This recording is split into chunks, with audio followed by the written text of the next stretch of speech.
Di dalam sama seperti keluarga kita sendiri. Jadi mereka datang dengan membawa misi kemanusiaan. Tempatnya lah memang di sini ACT. Jadi menghadirkan nuansa kemanusiaan juga, bukan pada saat kita mau jalankan suatu program nanti kita panggil mereka, tidak seperti itu. Jadi bagaimana caranya bisa membuat ekosistem yang ada di dalam lembaga ini, dalam artian teman-teman yang ada di relawan merasa bahwa kita semua ini adalah keluarga.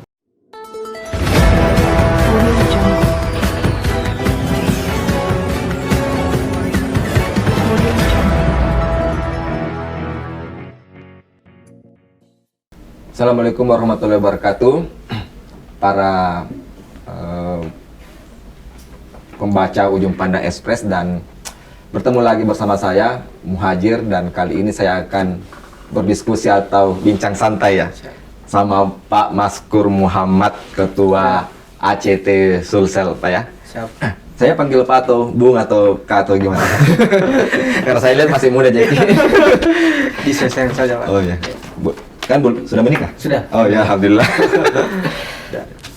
Saya panggil Pak aja biar terkesan formal. Gimana kabar Pak? Alhamdulillah sehat, Pak.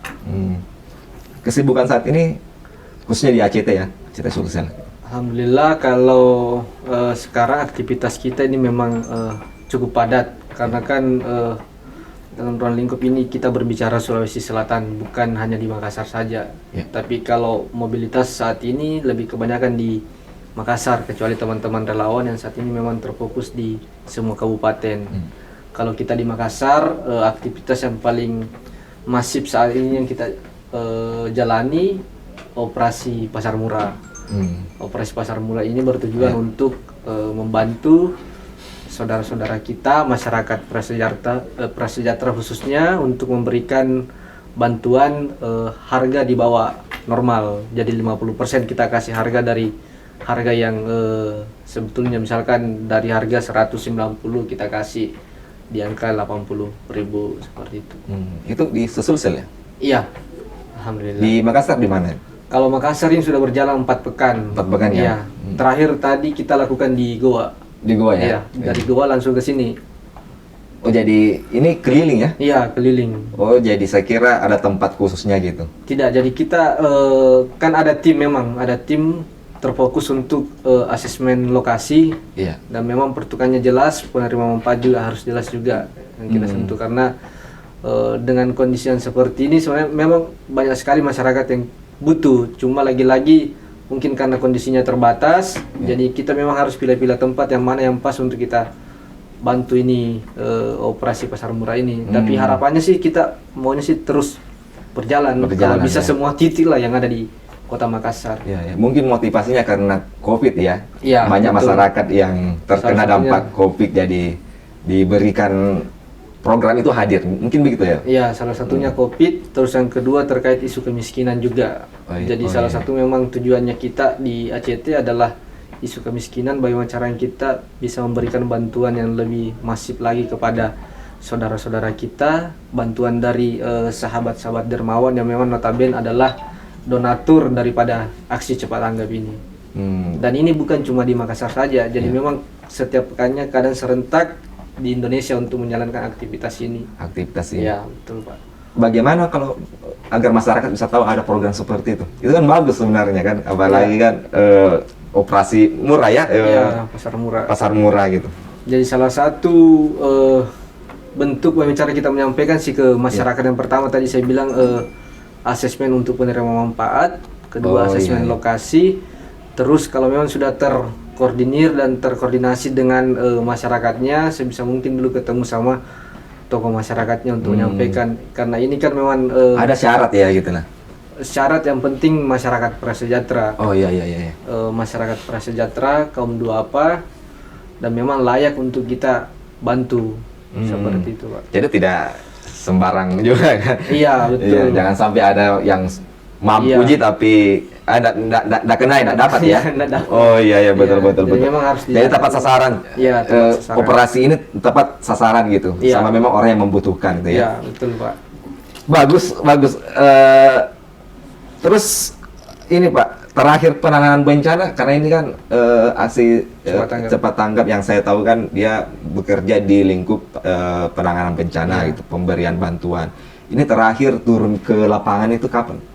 Kalau terakhir sebenarnya setiap hari mungkin teman-teman turun lapangan. Oh gitu ya. Kalau kita berbicara kebencanaan, tapi kalau skala saya bilang nasional, ya memang infonya terliput di media. Terakhir kemarin kita di Luwu yang banjir kemarin. Oh iya, banjir Iya, kemarin. jadi alhamdulillah kemarin kita sempat turun dan memang cukup masif kegiatan yang teman-teman juga lakukan di sana. Salah satunya membawa bantuan dari Makassar, bawa ke Luwu juga, seperti itu. Begitu ya. Iya.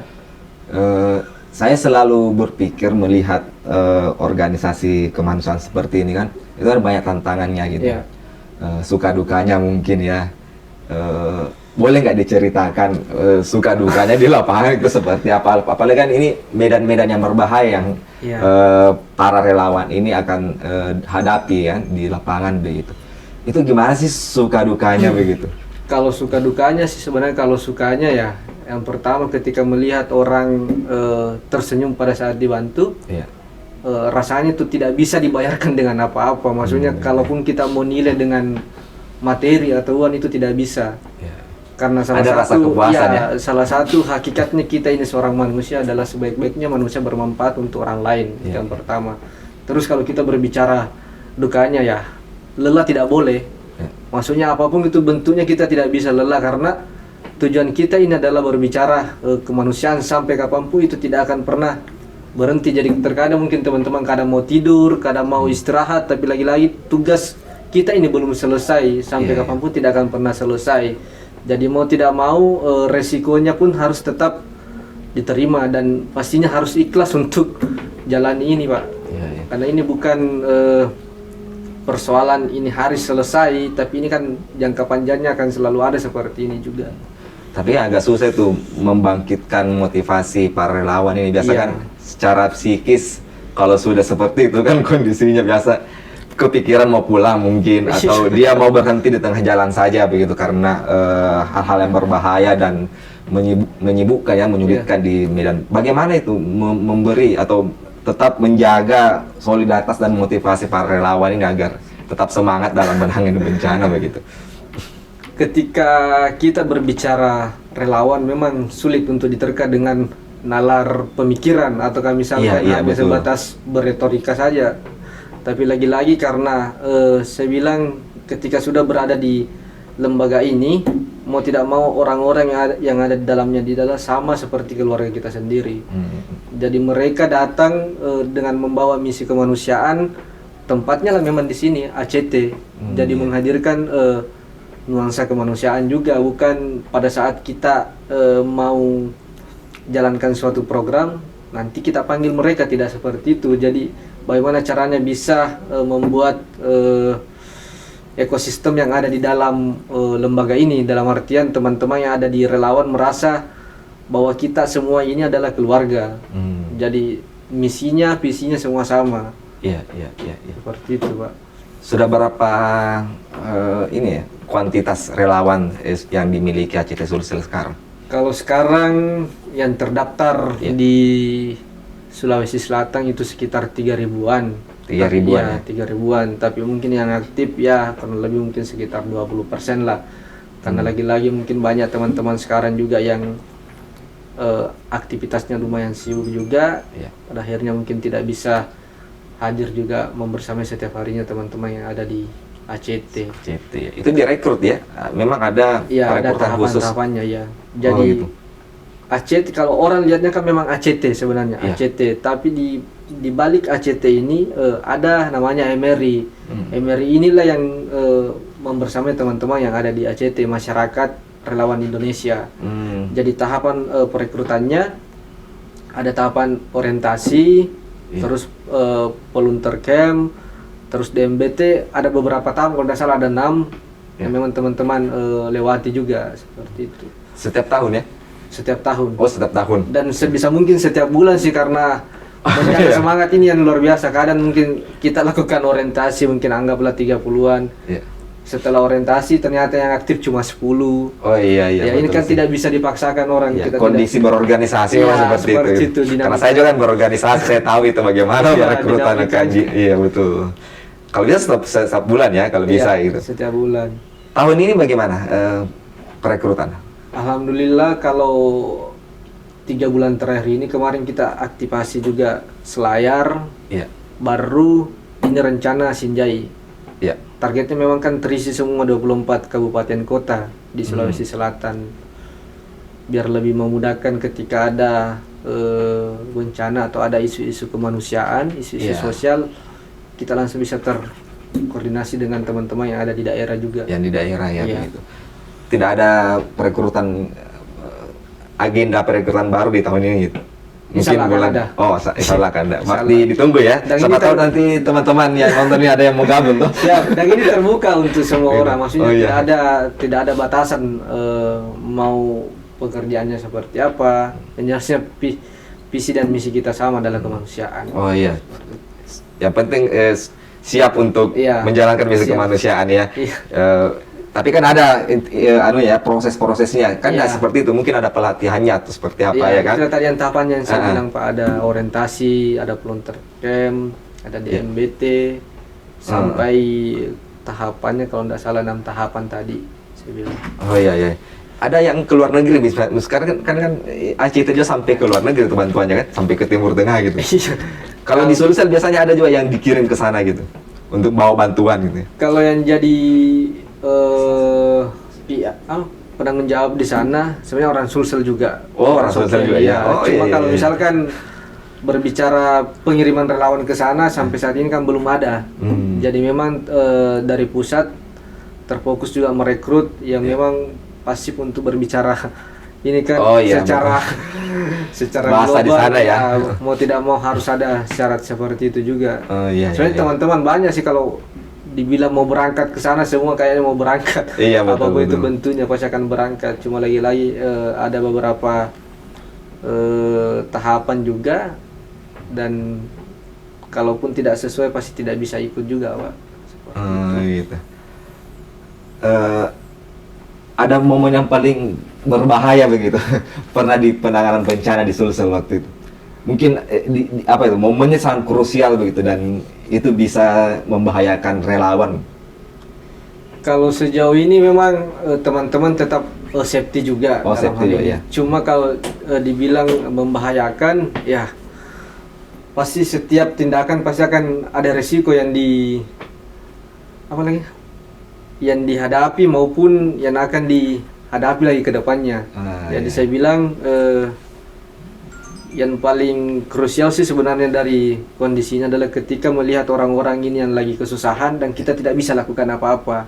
Iya. Dalam artian mungkin mereka sudah membutuhkan tapi ternyata masih ada tahapan-tahapan yang belum bisa diberikan ke mereka. Oh, Seperti itu ya. Itu Memang yang harus betul-betul sesuai dan prosedur yang ada juga tetap harus kita ikuti juga, karena kan sinerginya kan bukan cuma ACT, pasti Iya. dari pemerintah juga, dari lembaga-lembaga yang lain juga. Jadi harus tetap saling menjaga lah di Iya. lapangan juga. Yang Pak. paling susah kan biasa proses pemulihan para korban ini Iya, kan. recovery daripada Recovery, ya, korban gitu. ini. ACT juga terlibat seperti itu. Pokoknya sama kayak Pemulihan kemarin. korban misalnya Contoh kan. kecil lah kemarin kayak di kebakaran ini kan, Iya. Leping. Iya. Iya, jadi kita hadir itu kebakaran kan jam 11 kalau tidak salah. Iya. Jadi teman-teman ada di sana jam 1. Iya.